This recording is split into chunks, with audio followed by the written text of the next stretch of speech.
Okay, so this upcoming Tuesday, June 9th, which I keep wanting to call July 9th, so now I'm like, I want to look into that, but maybe I'm just getting a little bit ahead of time.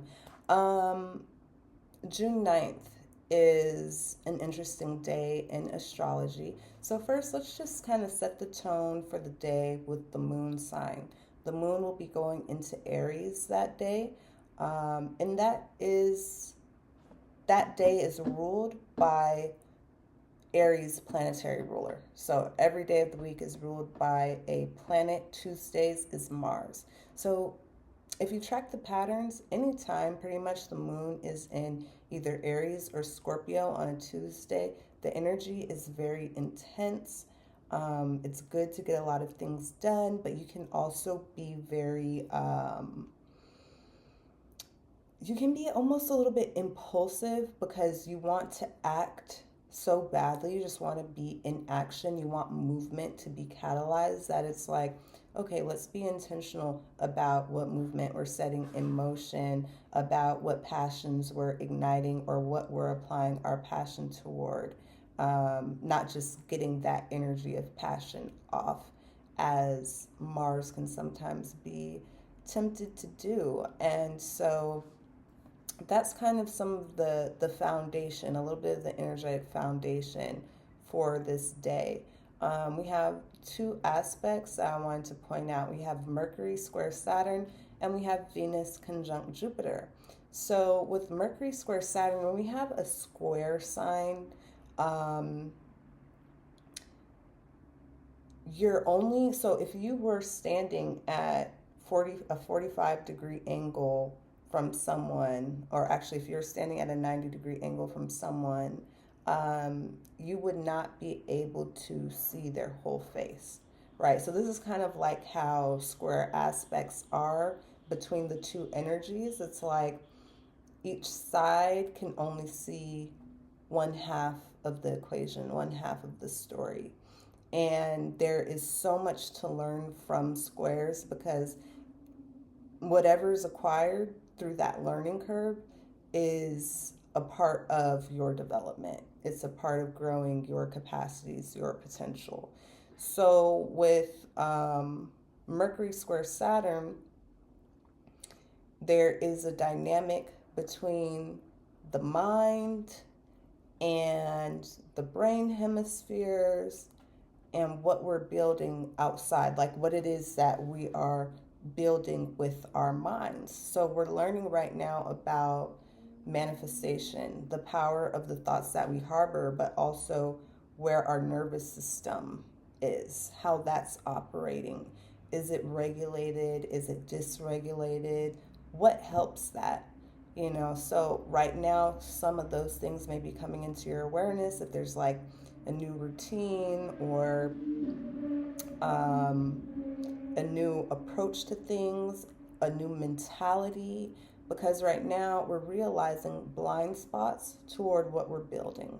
So, what you're building in terms of how you're building your world, your life, what are the blind spots? What are the things in your mentality that are holding you back from being able to manifest that? Um, so there's also with that making adjustments to plans. So you may realize, okay, my plan is not as thorough as I thought. I may need to rework this. I may need to establish a new blueprint. And we are also having karmic lessons come into awareness. So these are things that are going to be coming to mind where you're kind of realizing, oh, I'm in this karmic cycle. Like, have I learned this lesson yet? Do I want to learn this lesson again? How would I like to learn this lesson? If I am being presented with one, what are the different options that I have in terms of how I can experience this lesson?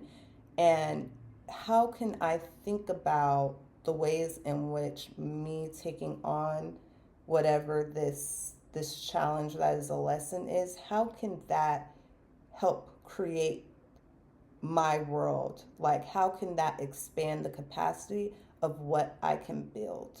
Right? Okay, then And so the last thing I want to say about Mercury square Saturn is, if you notice your nervous system um, being a little more sensitive, if you notice anything going on with your head, like headaches, or even like gut sensitivities, now is a good time to research, to explore, to see maybe if there's different things that you can utilize or things that you can do that can help remediate that, because it's likely also that what comes up at this time, if it is something related to the things I just said, like your nervous system, your head, or your gut, your relationship with those things can also be like a roadblock for you, in terms of manifesting your potential, if we don't further just explore what that's about and what the solutions are for it. I would also look into the correlation of your organs and of the planets that you have, like your main placements, and what organs and what systems of the body those signs are connected to, or those planets are connected to, so you can better understand like the double-edged sword of that vulnerability, and how maybe the research that you're doing is contributing to something bigger that you have to offer. But it's an important part of your arc. Like, moving through this is an important part of your story, of your development, and of what you're building. You're not just like suffering in vain. So how you look at that is going to be important, as well. Okay, so then we have Venus conjunct Jupiter. So this is a fun one. The only thing I'm going to say that is kind of like, be mindful of this. Love bombing can happen a lot around this time. Having rose tinted glasses, so not really seeing things exactly for what they are, because Venus are like things, people, places that we're invested in, and Jupiter is expansion, it's making things bigger. But Jupiter can also correlate with a little bit of delusion, which, a little bit of that can be an important part of the recipe when it comes to manifestation, which is actually why Jupiter is correlated with luck or fortune. It's because Jupiterians make their own luck by leaning into optimism. What is the best case scenario? Let's act like that's where things are headed. And so sometimes that works out beautifully. You just have to know when to tap into what. Okay. So Venus conjunct Jupiter, this is also going to be a time where your money can expand, your money can get longer, expansion of your business, or of your relationships or work opportunities. So now's a good time if you're in the job market, if you are an entrepreneur, if you are looking for a connection, whether that be platonic, romantic, whatever the case may be. Now is a time where those connections can really expand, and they can reach a new pinnacle, right? So for some people, this is going to be around the time that they get proposed to, or someone they're dating, it becomes official, or a job sends them an offer, or they get a new client, or something like that.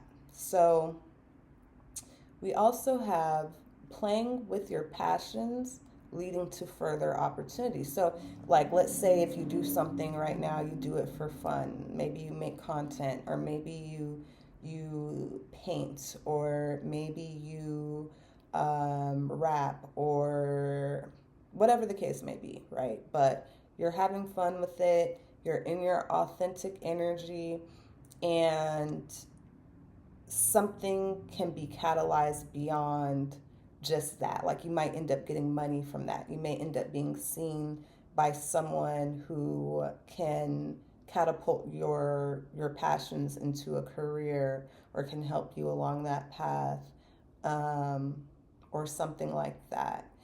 And then we're also just attracting a lot of synchronicity. So, a lot of moments where you're doing your work or you're with like your friends or um, people that you care about, or you're doing something that you love, and you're getting all of these synchronicities, you're getting all of these confirmations, things are coming together, pieces are also coming together. So creative things, or it doesn't have to be creative, but anything that you love to do, you love to invest your time and your energy into, you can potentially see, um, feel affirmed in pouring into that. Whether that's something that you do for money or not, you can feel like, yeah, this is something, I'm so glad I do this. This is really worth my time. So, yeah, those are just some things I wanted to bring to your attention. I wanted to highlight for next week. And right now, I don't know if this is going to go up tonight or tomorrow, but it is um, 4 days out from these aspects. And so um, these energies can start already coming in.